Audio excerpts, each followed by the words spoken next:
ಈ ಹಣ್ಣುಗಳನ್ನು ಬಳಸಿ ಮಕ್ಕಳಿಗೆ ಮರಳಾಗಿರುವಂಥ ರುಚಿಕರವಾದ ಬೇಬಿ ಫುಡ್ ರೆಸಿಪಿನ ಮಾಡಿಕೊಡಿ.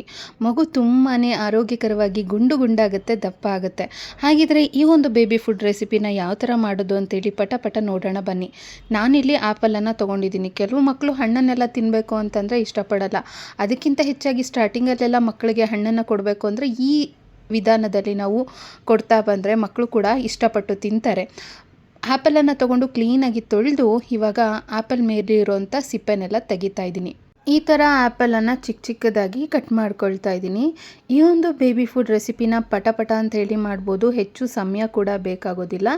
ನಾನಿಲ್ಲಿ ಆ್ಯಪಲ್ ಮೇಲಿರೋವಂಥ ಸಿಪ್ಪೆನೆಲ್ಲ ತೆಗೆದು ಇವಾಗ ಅದನ್ನು ಚಿಕ್ಕದಾಗಿ ಕಟ್ ಮಾಡಿಕೊಂಡು ಬ್ಲೆಂಡರ್ ಜಾರ್ಗೆ ಅಂತೇಳಿ ಹಾಕೊಳ್ತಾ ಇದ್ದೀನಿ. ಇದ್ರ ಜೊತೆಗೆ ಇವಾಗ ಮುಖ್ಯವಾಗಿ ಖರ್ಜೂರವನ್ನು ತಗೊಳ್ತಾ ಇದ್ದೀನಿ. ಸಾಫ್ಟ್ ಖರ್ಜೂರ ನೋಡಿ, ಡ್ರೈ ಫ್ರೂಟ್ಸ್ ಅಂಗಡಿಗಳಲ್ಲೆಲ್ಲ ಸಿಗುತ್ತೆ. ಈ ರೀತಿ ಮೃದುವಾಗಿರುವಂಥ ಖರ್ಜೂರ ತೊಗೊಂಡ್ರೆ ತುಂಬಾ ಚೆನ್ನಾಗಿರುತ್ತೆ. ಮಕ್ಕಳಿಗೆ ಖರ್ಜೂರ ಕೊಡೋದ್ರಿಂದ ರಕ್ತಹೀನತೆ ಸಮಸ್ಯೆ ಅನ್ನೋದು ದೂರ ಆಗುತ್ತೆ. ಮತ್ತು ನಾವು ಮಾಡೋವಂಥ ಬೇಬಿ ಫುಡ್ ರೆಸಿಪಿ ರುಚಿ ಕೂಡ ಜಾಸ್ತಿನೇ ಹೆಚ್ಚಾಗುತ್ತೆ. 8 ತಿಂಗಳು ಮೇಲ್ಪಟ್ಟಂಥ ಮಕ್ಕಳಿಗೆ, ಅಂದರೆ 7 ತಿಂಗಳು ತುಂಬಿರೋಂಥ ಮಕ್ಕಳಿಗೆ ನೀವು ಖರ್ಜೂರವನ್ನು ಹಾಕ್ಕೊಳ್ಬೋದು. ಇಲ್ಲಾಂದರೆ ಖರ್ಜೂರವನ್ನು ಸ್ಕಿಪ್ ಮಾಡಿ ಬರೀ ಆ್ಯಪಲನ್ನು ಹಾಕ್ಕೊಂಡು ಈ ರೀತಿ ರುಬ್ಕೋಬೇಕಾಗತ್ತೆ. ಇದಕ್ಕೆ ಸ್ವಲ್ಪ ನೀರನ್ನು ಸೇರಿಸ್ಕೊಂಡು ನಾನು ಈ ರೀತಿ ನುಣ್ಣಗೆ ರುಬ್ಕೊಂಡಿದ್ದೀನಿ. ಇವಾಗ ಸ್ಟವನ್ನು ಹಚ್ಚಿ ಒಂದು ಕಡಾಯನ್ನು ಕಾಯೋದಕ್ಕೆ ಅಂತೇಳಿ ಇಟ್ಟಿದ್ದೀನಿ. ಅದಕ್ಕೆ 2 ಸ್ಪೂನ್ ಆಗುವಷ್ಟು ತುಪ್ಪವನ್ನು ಹಾಕ್ಕೊಳ್ತಾ ಇದ್ದೀನಿ. ತುಪ್ಪವನ್ನು ಹಾಕಿದ ನಂತರ ಈಗ ಚಿಕ್ಕ ಕಪ್ಪಲ್ಲಿ ಸ್ವಲ್ಪ ರವೆನ ಹಾಕ್ಕೊಂಡಿದ್ದೀನಿ. ರವೆನ ನಾನು ಈ ರೀತಿ ತುಪ್ಪದ ಜೊತೆ ಸೇರಿಸಿ ಸಣ್ಣ ಉರಿನಲ್ಲಿ ಹುರ್ಕೊಳ್ತಾ ಇದ್ದೀನಿ.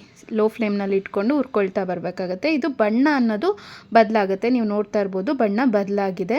ಈ ರೀತಿ ಬಣ್ಣ ಬದಲಾಗೋವರೆಗೂ ಇದನ್ನು ಸಣ್ಣ ಉರಿನಲ್ಲಿ ಹುರ್ಕೋಬೇಕು. ಈಗ ಇದಕ್ಕೆ ನೀರನ್ನು ಹಾಕ್ಕೊಂಡಿದ್ದೀನಿ. 1 ಕಪ್ ಆಗುವಷ್ಟು ನೀರನ್ನು ಹಾಕ್ಕೊಂಡು ಚೆನ್ನಾಗಿ ಈ ಥರ ಮಿಕ್ಸ್ ಮಾಡ್ಕೊಳ್ತಾ ಇದ್ದೀನಿ. ಇದು ಕುದಿ ಬರಬೇಕಾಗತ್ತೆ. ಅಲ್ಲಿವರೆಗೂ ಇದನ್ನು ಚೆನ್ನಾಗಿ ಮಿಕ್ಸ್ ಮಾಡ್ಕೋಬೇಕು. ಈಗಾಗಲೇ ಏನು ಆ್ಯಪಲ್ಲು ಮತ್ತು ಖರ್ಜೂರವನ್ನು ಸೇರಿಸಿ ನುಣ್ಣಗೆ ಪ್ಯೂರಿ ಮಾಡ್ಕೊಂಡಿದ್ದೀನಲ್ವ, ರುಬ್ಕೊಂಡಿದ್ದೀನಲ್ವ, ಈ ಒಂದು ಮಿಶ್ರಣವನ್ನು ಇದು ಕುದಿ ಬರ್ತಿದೆ ಅಂತ ಅನ್ನೋವಾಗ ಸೇರಿಸ್ಕೋಬೇಕಾಗತ್ತೆ. ಇದನ್ನು ಸೇರಿಸ್ಕೊಂಡು ಈ ಥರ ಕ್ಲೀನಾಗಿ ಮಿಕ್ಸ್ ಮಾಡ್ಕೋಬೇಕಾಗತ್ತೆ. ಎರಡನ್ನೂ ಕ್ಲೀನಾಗಿ ಮಿಕ್ಸ್ ಮಾಡ್ತಾಯಿದ್ದೀನಿ. ನೋಡೋದಕ್ಕೆ ಎಷ್ಟು ಯಮ್ಮಿಯಾಗಿ ಕಾಣುತ್ತೆ. ಮಕ್ಕಳು ವೆಯ್ಟ್ ಗೇನ್ ಆಗೋದಕ್ಕೆ ಈ ಒಂದು ರೆಸಿಪಿ ತುಂಬಾ ಸಹಾಯಕ ಅಂತ ಹೇಳ್ಬೋದು. ದಿನಕ್ಕೊಂದು ಆ್ಯಪಲನ್ನು ತಿನ್ನಿ, ಡಾಕ್ಟರಿಂದ ದೂರ ಇರಿ ಅಂಥೇಳಿ ಇರೋವಂಥ ಒಂದು ಮಾತಿನಂತೆ ಮಕ್ಕಳಿಗೆ ಆ್ಯಪಲನ್ನು ಸ್ಟಾರ್ಟಿಂಗಲ್ಲಿ ಕೊಡ್ತೀವಿ, ಶೀತ ಆಗಿಬಿಡುತ್ತೆ, ಹಾಗೆ ಹಿಂಗೆ ಅಂತ ಅನ್ನೋರು ಈ ವಿಧಾನದಲ್ಲಿ ನೀವು ಆ್ಯಪಲನ್ನು ಕೊಡೋದ್ರಿಂದ ಯಾವುದೇ ಕಾರಣಕ್ಕೂ ಮಕ್ಕಳಿಗೆ ಶೀತ ಅನ್ನೋದಾಗೋದಿಲ್ಲ. ಇದನ್ನು ಚೆನ್ನಾಗಿ ಮಿಕ್ಸ್ ಮಾಡಿ ಲೋ ಫ್ಲೇಮ್ನಲ್ಲಿಟ್ಟು ಮುಚ್ಚಳವನ್ನು ಮುಚ್ಚೋಣ. ಒಂದು 2 ನಿಮಿಷಗಳ ಕಾಲ ಇದನ್ನು ಚೆನ್ನಾಗಿ ಬೇಯಿಸ್ಕೋಬೇಕಾಗತ್ತೆ. ನೋಡ್ತಾ ಇದ್ದೀರಲ್ಲ, ಈಗ ಬೇಬಿ ಫುಡ್ ರೆಸಿಪಿ ರೆಡಿಯಾಗಿದೆ. ಇದೇನಪ್ಪ ಉಪ್ಪು ಹಾಕಿಲ್ಲ, ಇದಕ್ಕೆ ಬೆಲ್ಲ ಹಾಕಿಲ್ಲ ಅಂತೆಲ್ಲ ಕೇಳಕ್ಕೆ ಹೋಗ್ಬೇಡಿ. ಯಾಕಂದರೆ ಆಲ್ರೆಡಿ ನಾವು ಖರ್ಜೂರ ಬಳಸಿದ್ದೀವಲ್ಲ, ಹಾಗಾಗಿ ಇದು ಸಹಜವಾಗಿ ಸಿಹಿಯಾಗೇ ಇರುತ್ತೆ. ಜೊತೆಗೆ ಆ್ಯಪಲನ್ನು ಬಳಸಿದ್ದೀವಿ, ಅದು ಕೂಡ ಅದ್ರ ಫ್ಲೇವರ್ ಅನ್ನೋದು ತುಂಬ ಚೆನ್ನಾಗಿ ಬ್ಲೆಂಡ್ ಆಗಿರುತ್ತೆ, ತುಂಬ ರುಚಿಕರವಾಗಿರುತ್ತೆ. ಮಕ್ಕಳಂತೂ ತುಂಬಾ ಇಷ್ಟಪಟ್ಟು ತಿಂತಾರೆ.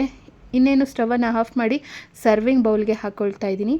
ಈ ಒಂದು ಸಿಂಪಲ್ಲಾಗಿ ಪಟ ಅಂತ ಹೇಳಿ ಮಾಡ್ಕೋಬಹುದಾದಂತಹ ರವೆ ಮತ್ತು ಆ್ಯಪಲ್ ಜೊತೆಗೆ ಡೇಟ್ಸ್, ಖರ್ಜೂರವನ್ನು ಬಳಸಿ ಮಾಡಿರೋಂಥ ಬೇಬಿ ಫುಡ್ ರೆಸಿಪಿ ನಿಮಗೆ ಇಷ್ಟ ಆಗಿದ್ರೆ ಖಂಡಿತ ನೀವು ಲೈಕ್ ಕೊಟ್ಟು ಹಾಗೆ ನಿಮ್ಮ ಮಗುಗೂ ಕೂಡ ಮಾಡಿ ತಿನ್ನಿಸಿ.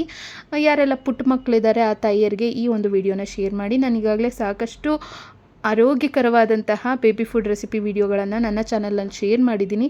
ಸೊ ನೀವು ಕೂಡ ನೋಡಿ ಟ್ರೈ ಮಾಡಿ. ಮುಂದಿನ ವಿಡಿಯೋದಲ್ಲಿ ಬರ್ತೀನಿ. ಎಲ್ರಿಗೂ ಒಳ್ಳೆಯದಾಗಲಿ. ಧನ್ಯವಾದಗಳು.